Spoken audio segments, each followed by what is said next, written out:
آپ تو نبی پاک کے گویا جگر کا ٹکڑا ہیں، اور پیارے آقا علیہ السلام کی ایسی ایسی احادیث ہیں کہ ہم سنیں تو ایمان تازہ ہو جاتا ہے اور اہل بیت کی محبت دل میں اور بڑھ جاتی ہے۔ سید الشہداء سیدنا امام حسین رضی اللہ تعالیٰ عنہ کی ولادت جو ہے وہ 5 شعبان سن 4 ہجری کو مدینہ منورہ میں ہوئی۔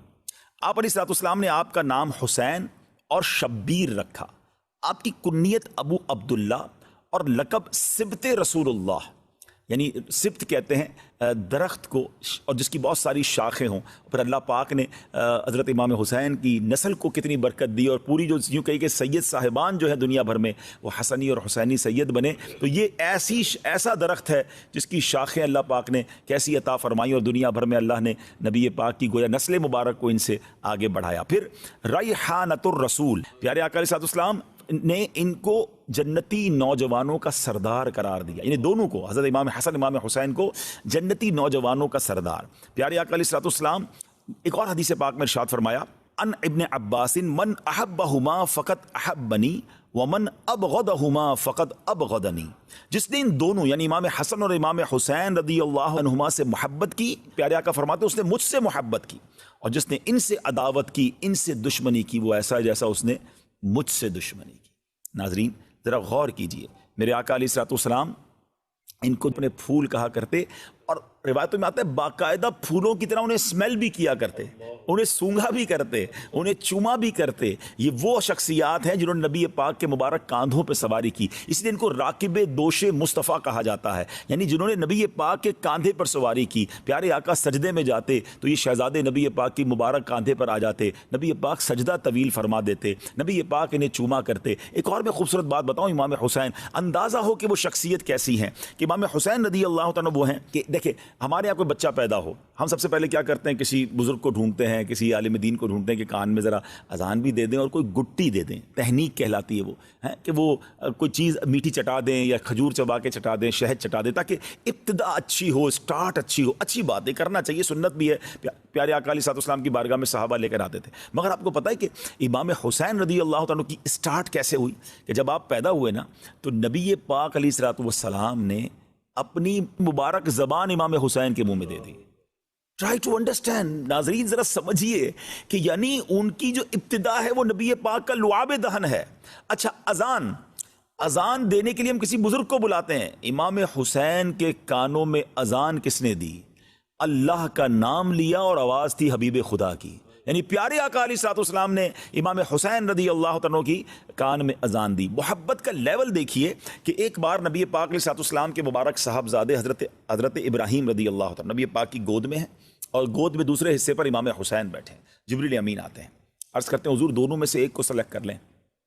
اللہ دونوں میں سے ایک کو آپ سلیکٹ کر لیں، دونوں میں سے کوئی ایک رہے گا اور ایک نے دنیا سے جانا ہے، اب آپ کی چوائس ہے۔ نبی پاک کو گویا یہ اختیار دیا گیا۔ اب ذرا غور کیجیے، اپنا بیٹا ہے، حضرت ابراہیم نبی پاک کے اپنے صاحبزادے ہیں، آپ نے دل میں خیال فرمایا یا فرمایا کہ اگر ابراہیم جاتے ہیں تو مجھے تکلیف ہوگی، لیکن اگر حسین چلے جاتے ہیں تو میرے ساتھ ساتھ فاطمہ کو، مولا علی کو بھی تکلیف ہوگی رضوان اللہ تعالیٰ علیہ مجمعین۔ نبی پاک نے امام حسین کو گویا سلیکٹ کیا۔ کچھ دنوں کے بعد حضرت ابراہیم جو نبی پاک کے اپنے صاحبزادے ہیں رضی اللہ تعالیٰ عنہ، ان کا وصال ہو گیا، اور پیارے آقا علیہ السلام امام حسین کو دیکھ کر کہا کرتے تھے یہ میرا وہ بیٹا ہے کہ جس کے لیے میں نے اپنا بیٹا قربان کیا ہے۔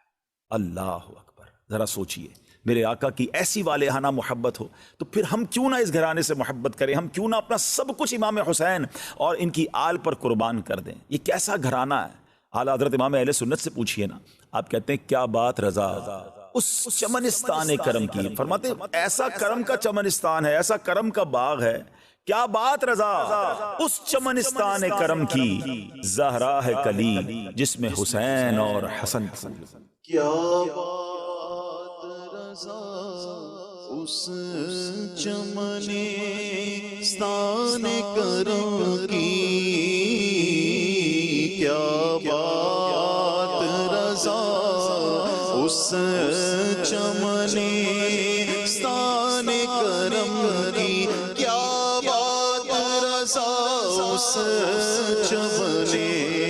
چمنستان کرم کی، سہرا ہے کلی جس میں حسین اور حسن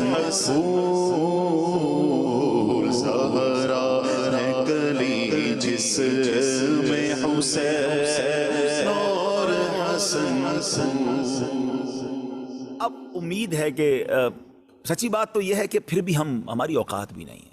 ہماری اوقات کیا ہے کہ ان بڑی ہستیوں کا ہم ذکر کریں. نہ ہمارے پاس الفاظ ہیں، نہ ہم ان کی شان بیان کر سکتے ہیں. ہم تو صرف یہ دامن پھیلائے آج پروگرام کے لیے آ گئے ہیں کہ ان کا ذکر کریں گے، اچھوں کا ذکر کریں گے، بڑوں کا ذکر کریں گے، سرکاروں کا ذکر کریں گے تو ہماری جھولیاں بھی بھرتی جائیں گی. اعلیٰ حضرت کہتے ہیں نا کہ کیسے آقاؤں کا بندہ ہوں رضا، بول بالے میری سرکاروں کے. اللہ ان کے صدقے ہماری مغفرت فرما دے. ہم قابل بھی نہیں ہیں. ہم شہدائے کربلا کا، امام حسین کا، گھرانہ مصطفیٰ کا ہم کیا ذکر کریں؟ بس ہم تو خیرات لینے آئے ہیں کہ ان کا ذکر کریں گے تو ہماری جھولیاں بھرتی جائیں گی. تو اب امام حسین رضی اللہ تعالیٰ عنہ کے بچپن، ابھی جب آپ کی ولادت ہوئی ہے نا، تو حضرت ام الفضل فرماتی ہیں کہ ایک روز میں نبی پاک علیہ الصلوۃ والسلام کی خدمت میں حاضر ہوئی. میں نے دیکھا کہ امام حسین نبی پاک علیہ الصلوۃ والسلام کی گود میں ہیں، اور میں کیا دیکھتی ہوں کہ پیارے آقا کی چشمان کرم سے آنسوؤں کی جھڑی لگی ہوئی ہے. ام الفضل کہتی ہیں کہ حضور، میرے ماں باپ آپ پر قربان، حضور یہ حالت کیوں ہے، کیا وجہ ہے؟ نبی پاک علیہ الصلوۃ والسلام نے فرمایا کہ ابھی جبریل امین میرے پاس آئے، انہوں نے خبر فرمائی کہ میری امت اس فرزند کو قتل کرے گی. میں نے کہا کیا اس کو، یعنی امام حسین کو؟ فرمایا ہاں، اور میرے پاس اس کے مقتل کی سرخ مٹی بھی لائے. یعنی جبریل امین نے یہ خبر امام حسین کے بچپن میں ہی دے دی کہ یہ شہید بھی ہوں گے، اور جس مقام پر شہید ہوں گے اس کی مٹی بھی پیارے آقا کو دکھائی گئی. ایک اور روایت سنیے. ابو نعیم نے نجی حضرمی سے روایت کی کہ وہ سفر صفین میں حضرت مولا علی شیر خدا کرم اللہ تعالی وجہ الکریم، جو حضرت امام حسین کے والد محترم ہیں، کہتے ہیں ہم ان کے ساتھ تھے. جب نینوا کے قریب پہنچے جہاں حضرت یونس علیہ الصلوۃ والسلام کا مزار اقدس ہے، تو مولا علی کرم اللہ تعالی وجہ الکریم نے ندا کی کہ اے ابو عبداللہ، فرات کے کنارے ٹھہرو. میں نے عرض کی کس لیے؟ فرمایا نبی کریم علیہ الصلوۃ والسلام نے فرمایا کہ جبریل امین نے مجھے خبر دی ہے کہ امام حسین رضی اللہ تعالیٰ عنہ فرات کے کنارے شہید کیے جائیں گے، اور مجھے وہاں کی ایک مشت مٹی بھی دکھائی. اسی طرح مولا علی کے ہمراہ ایک اور بزرگ کہتے ہیں کہ ہم ساتھ تھے، تو امام حسین رضی اللہ تعالیٰ کی جہاں آج قبر منور ہے اس کے مقام پر پہنچے. مولا علی نے پہلے ہی بیان کر دیا کہ یہاں ان کے اونٹ بندھیں گے، یہاں شودا کے اونٹ بندھیں گے، یہاں ان کے کجابے رکھے جائیں گے، یہاں ان کے خون بہیں گے، اور جوانان آل محمد صلی اللہ علیہ وسلم اس میدان میں شہید ہوں گے، آسمان و زمین ان پر روئیں گے. میرے پیارے اسلام بھائیو، یہاں چلے میں پہلے تو ذرا یہ بتاؤں کہ فرات نہر ہے بڑی زبردست، آج بھی جو کربلا جاتے ہیں ان کو پتا ہے، مگر فرات کا کنارہ تھا، مگر ان ظالموں نے پانی نہ پینے دیا، اور پیاسا ہی ان کو دنیا سے جانا پڑا. وہ مولانا حسن رضا خان صاحب کا شعر ہے نا کہ آپ فرماتے ہیں کہ اے فرات تو خاک میں مل جا، تجھے اہل بیت کے نوجوانوں کی سوکھی زبانیں نظر نہ آئیں. خشک ہو جا، خاک ہو گئے، خاک میں مل جا پورا، خشک ہو جا،